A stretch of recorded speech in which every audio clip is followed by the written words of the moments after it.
Herzlich willkommen zurück zu einer weiteren Folge Vampyr. Wir haben in der letzten Folge erfahren, dass wir Chirurg sind. So war mir bis jetzt noch nicht klar vorher. Und wir haben endlich vernünftige Kleidung. Wir laufen nicht mehr mit den verbluteten Sachen rum. Ich glaube, so können wir uns auch besser anschleichen. Darf ich die beißen?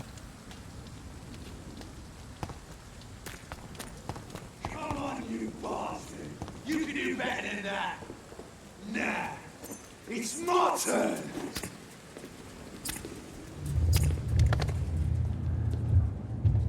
Rotten all perceive, each heart contains the seeds of life. Drink at this river, try it all.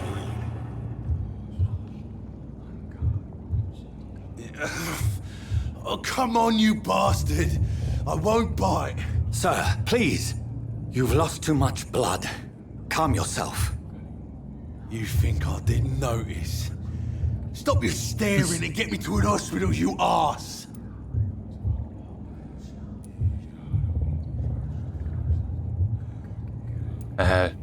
Werde sie töten und ich lasse sie verbluten, das kann ich nicht. Seien Sie bitte Insulting a höflich. good Samaritan. Not exactly the way to get rescued. Alright, sorry. I am in pain here. Me guts are spilling out onto the street and you're yabbering on. Yes. That's a very nasty wound you've got there. Take my word, I am a doctor. Dr. Jonathan Reid. Name's Clay Cox. I'd appreciate you helping me to a better place, Doc. Follow me, Mr. Cox. Let me assist you to that better place. Darf ich ihn jetzt beißen? Die Blutqualität deutet an, wie viel EP du von einem bestimmten Bürger erhältst. Je höher die Blutqualität ist, desto mehr EP erhältst du. Ah, okay. Um das Blut deiner Beute auszusaugen, musst du sie zunächst in den Bann ziehen, um sie so an einer Stelle zu führen, die andere Bürger nicht sehen können. Deine Bannstufe muss genauso hoch wie oder höher als der Widerstand des Bürgers sein. Drücke Q, um Clay in deinen Bann zu ziehen.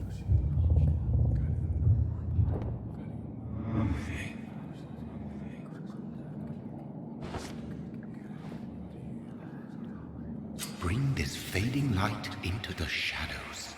Dance with him the dance of life and death. So, ab in Schatten mit uns. Ich will sagen, das ist eigentlich gut. Achso. Wir sollen der roten Spur folgen. Drücke linke Maustaste und wähle, ob du Clay Cox entweder aussaugen oder loslassen möchtest. Wenn du ihn aussaugst, wird er dir eine große Menge EP gewähren, jedoch hat das Konsequenzen, sei dir dessen bewusst. Je mehr du über Bürger weißt und je mehr Hinweise du über sie findest, desto mehr EP geben sie dir. Ich möchte ihn eigentlich jetzt nicht aussaugen, ne?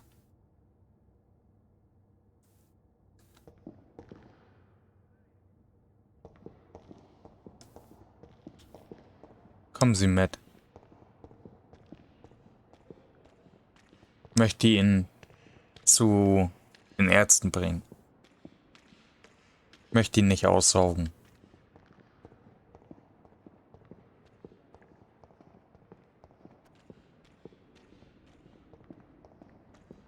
Ob das jetzt eine clevere Idee ist, ihn in Bann dorthin zu bringen, zu den Ärzten.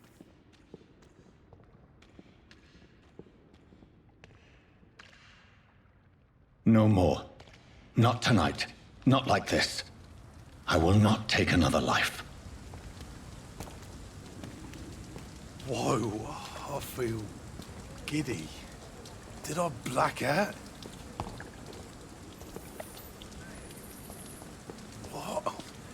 What happened? Okay, er kann sich nicht mehr dran erinnern. Schade. Ich wollte ihn eigentlich retten. It is wise for the huntsman to sometimes let his prey go, but no famished hunter can run for long. Okay, ja. Also wir dürfen halt nicht immer die so ziehen lassen. Hey, er war schon angegriffen. Wenn ich jetzt hier mal 500 EP. 500 EP ist halt nicht viel, ne?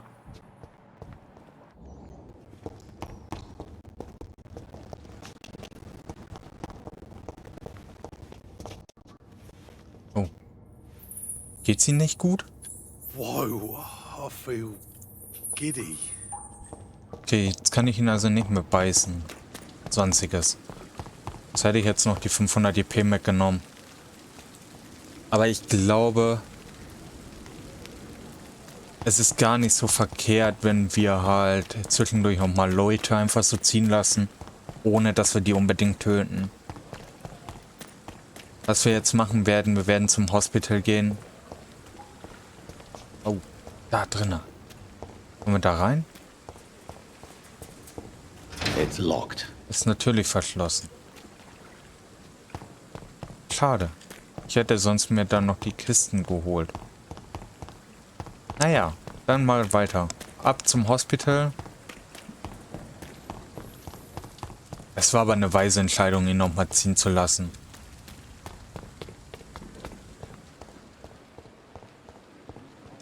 Auch wenn ich ihn gerne eigentlich retten wollte. Ich meine, er wurde angegriffen. Bleiben Sie zu Hause. Influenza, häufig von Lungenentzündung begleitet. Bleiben Sie zu Hause, um die spanische Grippe in jedem Fall zu vermeiden. Oh ja. Naja, es gab ja nicht nur diese in unserer Geschichte der Menschheit leider. Na gut, dann gehen wir jetzt mal zum Krankenhaus. Mal gucken, was uns da so passiert, was wir machen können. Können wir mit denen reden Good erstmal. evening, nurse. I'm Dr. Jonathan Reid, the new surgeon here at the Pembroke. Dr. Swansea has already told us about you, sir. I'm Nurse Gwyneth Brannigan. Welcome to the Pembroke Hospital. Did he really? It's a good thing I wasn't hoping to keep a low profile. All members of staff have already read about your new blood transfusion technique. Dr. Swansea made sure of that. I see. Well, I'm a little surprised, but I suppose I'll just have to deal with this unexpected notoriety. You must know, blood transfusions are Dr. Swansea's primary subject of research. He is convinced it is the future. Oh, also werden wir verehrt von den Herren.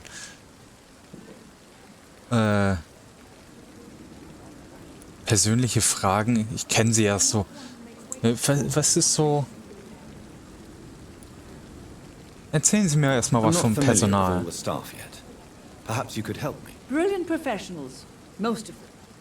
Dr. Swansea has a gift for recruiting talent. Most of them. Is there a problem I should know about, nurse? It would be inappropriate for me to speak ill of a colleague.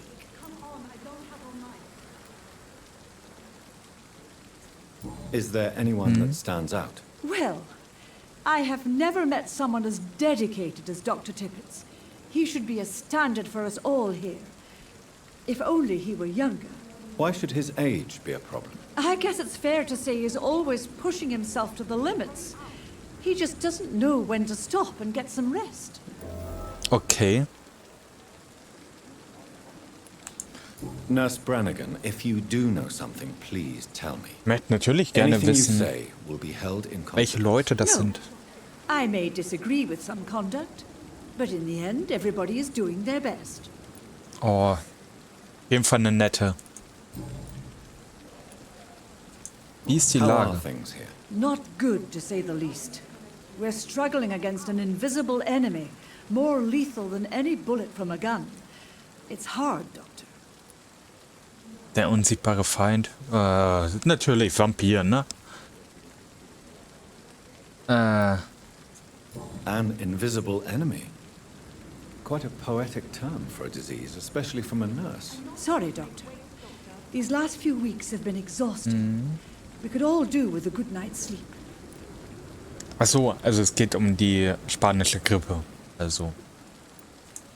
Do you think this hospital can survive the epidemic? We are all volunteers here, and we're trying to hold fast, but how do we beat an invisible killer? some nurses have already resigned. Na super. Beste, was man sich halt wünscht, ne? Was hatten wir jetzt alles? Persönliche Fragen. Ah, okay. Da brauchen wir Hinweise für. Goodbye, nurse. Call me if you need assistance. Doctor, where have you been? I've little time to play hide and seek with new staff members, no matter how illustrious they may be. I found a wounded man by the docks. He answers to the name of Clay Cox. He requires urgent medical attention. Already making the rounds? That's the Pembroke spirit. I'll ask our porter, Milton, to bring him back immediately. Thank you, nurse. What can I do for you? Dr. Swansea insisted we provide you a quiet office. You'll find it on the second floor with your name on the door. Thank you. Nurse Crane, isn't it? Yes, Dorothy Crane. Welcome to Pembroke Hospital, Dr. Reid. Your office has been prepared. Ich bin beruhigt, dass den Crocs, hieß er, glaube ich, geholfen wird, der was da am Pier angegriffen wurde. Ich hätte natürlich ein I paar would like to Fragen. ask a few questions first.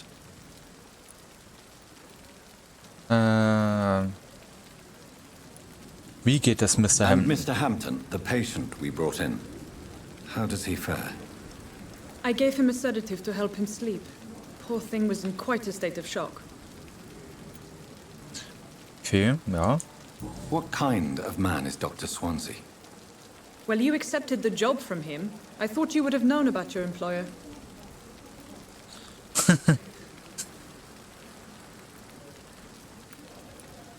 Ich habe ihn gerade erst kennengelernt. Das ist auf jeden Fall richtig. Aber er kennt mich besser als ich ihn. Muss ich ja auch sagen. Also beides trifft zu. Das da würde halt ein bisschen halt das Vertrauen, glaube ich, halt von den Schwestern so beunruhigen. It's right to assume Das Dr. nehmen. Swansea knows far more about me than I do about him. You'll get to know him soon enough, and better than me. The administrator has better things to do than mix with us. Apologies, I've only just met him the once. This is sudden. I've only just returned to England. Dr. Swansea is a brilliant surgeon and the most compassionate physician. Okay, also haben wir schon mal ein paar Informationen über den Herrn. Ja, wo ist mein If Raum? you could point me in the direction of my room again, nurse. Second floor of the hospital, left after the stairs. It's the last vacant office at the end of the corridor. Gut, das war's denn. Das Thank you, Nurse Crane. haben wir auf jeden Fall alle Informationen. Mit der Dame hätte ich so oder so gesprochen. Ich würde jetzt aber hier nochmal rumgucken.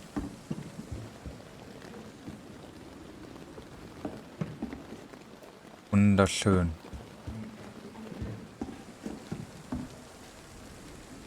Aber ist auch die Details hier mit, ne? Bei Maske liegen sie hier draußen. Anscheinend ist das alles hier ziemlich überfüllt.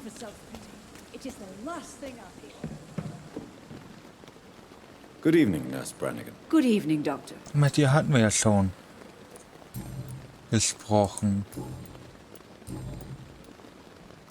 Ja, und das ist Goodbye, nichts nurse. Neues. Call me if you need assistance. Dachte mir nur, es wäre eine andere gewesen. Hatte ja sie nur von hinten gesehen. Aber, hey, man lernt nicht aus, ne? Ich finde mal, dein Büro ist klar, dass wir das finden sollen, aber erstmal gucken wir uns hier noch um. Husten Sie nicht in der Öffentlichkeit, verhindern Sie Ansteckungen. Unbedachtes Spucken, Schneuzen und Husten verbreitet die Grippe. Sie verbreitet sich durch Tröpfchen aus Nase und Rachen. Husten Sie nicht in der Öffentlichkeit. Und Abstand halten natürlich nicht vergessen, ne?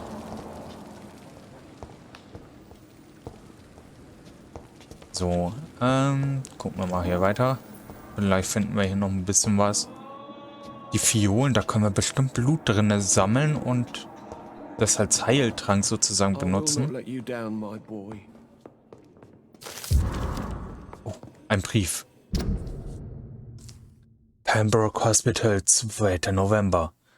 Meine lieben Kinder, es tut mir leid, dass ich euch bisher nicht geschrieben habe, aber es schmerzt höllisch. Allein diese paar verflixten Wörter zu Papier zu bringen, macht euch keine Sorgen. Daddy kommt aus dem Krankenhaus, sobald die Ärzte seine Arme heil gemacht haben. Wenn ihr bis dahin etwas braucht, geht zu Mr.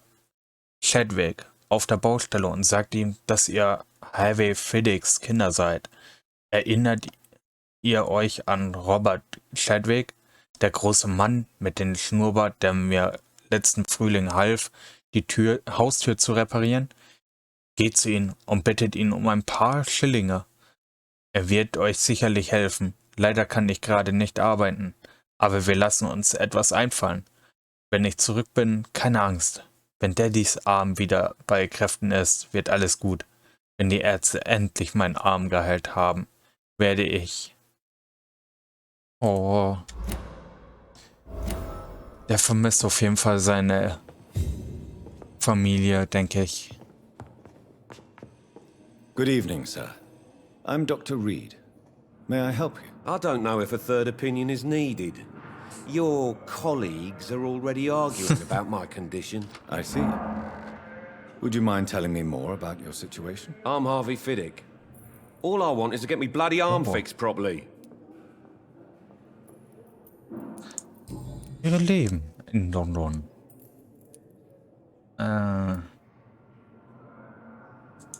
Tell me about yourself, Mr. Fiddick. I'm just a regular guy waiting to get his arm fixed, so I can return to work and to my family. I was more curious about what you were doing before being hospitalized. I'm a carpenter, and a good one too. But that means I need both arms to feed my family, Dr. Reid.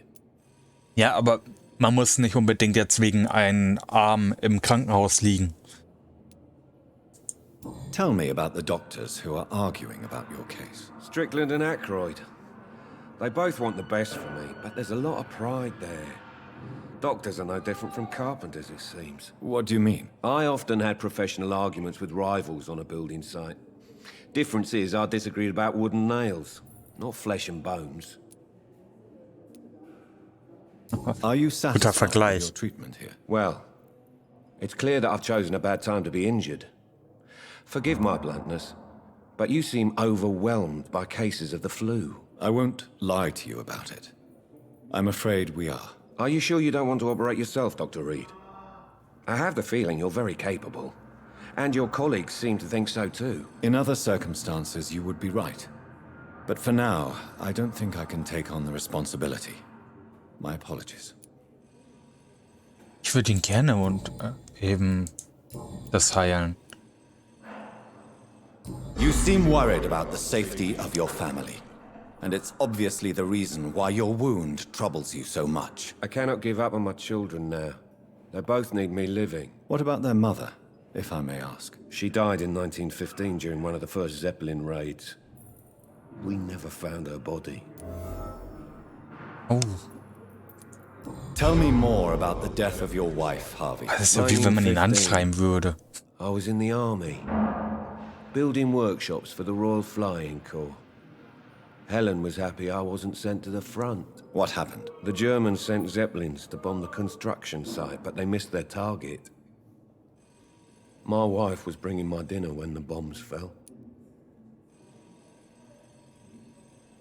So viele kamen um die Bomben um, leider.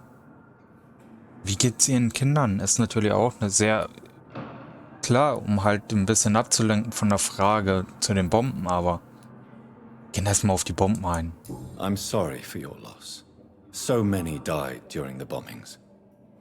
I served in France and witnessed the carnage there. I would like to say that she didn't suffer. Truth is, I have no idea. I just know that I'm all that me kids have. Poor little bleeders. Ja, How are your children after losing their mother? They were smaller then. The only good thing about this is my Ellen didn't bring them with her that night. es ist halt schon doof, einen Familienangehörigen im Krieg zu verlieren. So, dann haben wir alles auf jeden Fall durch. Einen Hinweis haben wir hier noch. Oder brauchen wir noch? Dann haben wir auf jeden Goodbye for Fall now, Mr. Fiddick. I'll see you ihn later. auf jeden Fall durch. Always knew the words to calm the children, Ellen. As for me, what a blundering idiot. Ach, Dorothy. What can I do for you, Doctor? Thank you, Nurse Ray. My sweet girl. Würde gerne mich um seinen Arm kümmern, damit er schnell wieder zu seiner Familie nach Hause kommt. Anything from her. Glasviolen. Werde ich alles noch benötigen, denke ich. Ja, ich gucke mir hier nur um, ne? Ist hier noch ein, mit dem ich reden sollte? Good evening, sir. I'm Dr. Reid. I believe we're going to be colleagues. Reid, yes, I've been informed about your arrival. I'm Waverly Ackroyd. Welcome aboard, I suppose. Does my arrival inconvenience you in some way, Dr. Ackroyd? Let us just say that I don't particularly share Dr. Swansea's enthusiasm for hiring you. What we need here are reliable professionals, not overrated dabblers. Überbewerteten Fuscher? Hat er das gerade wirklich zu mir gesagt? Ich saug den gleich aus. Ich bitte mit ihn mal, also. Wir kennen uns erst ein paar Sekunden, ne? Und dann sagt er zu mir, ich bin ein Fuscher? If you have a problem with me, Dr. Ackroyd, please feel free to tell me. Dr. Swansea has imposed your presence on this hospital without asking anyone's advice. The benefit of his position.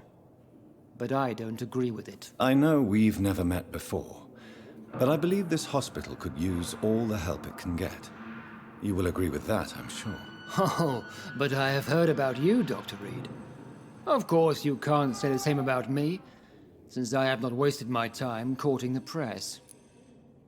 Weißt du, er nennt mich halt Fuscher, aber sitzt auch nur die ganze Zeit rum und macht nichts, ne?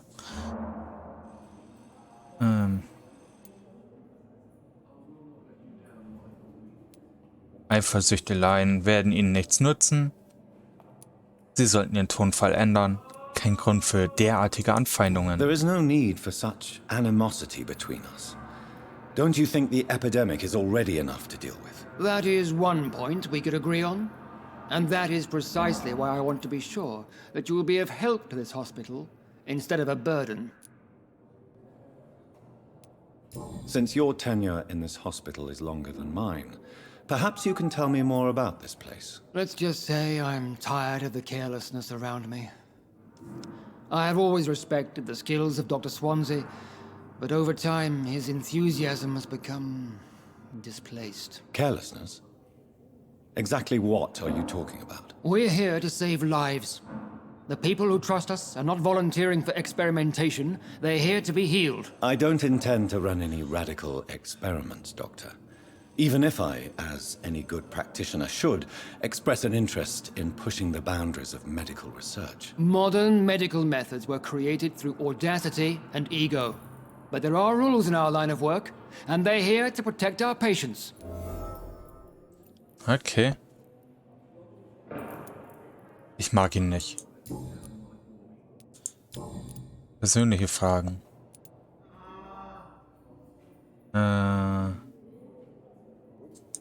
I don't know what you've heard about me, but I have already proved my value as a practitioner. I don't question your skills, Dr. Reid, but your motive.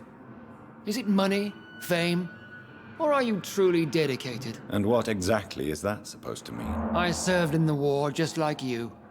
But unlike you, I did not use the wounded to play the modern sorcerer. Be careful what you insinuate, Dr. Ackroyd. I only want you to admit you used those men to improve your theories.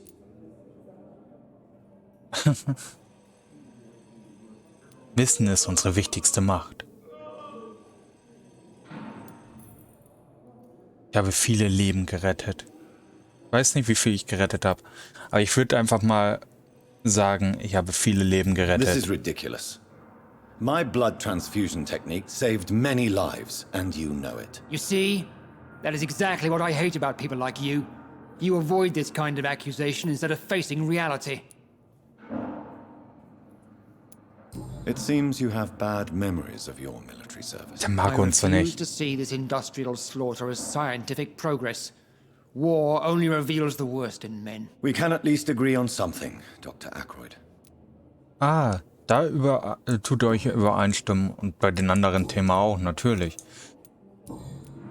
Ich würde... Kann ich hier die...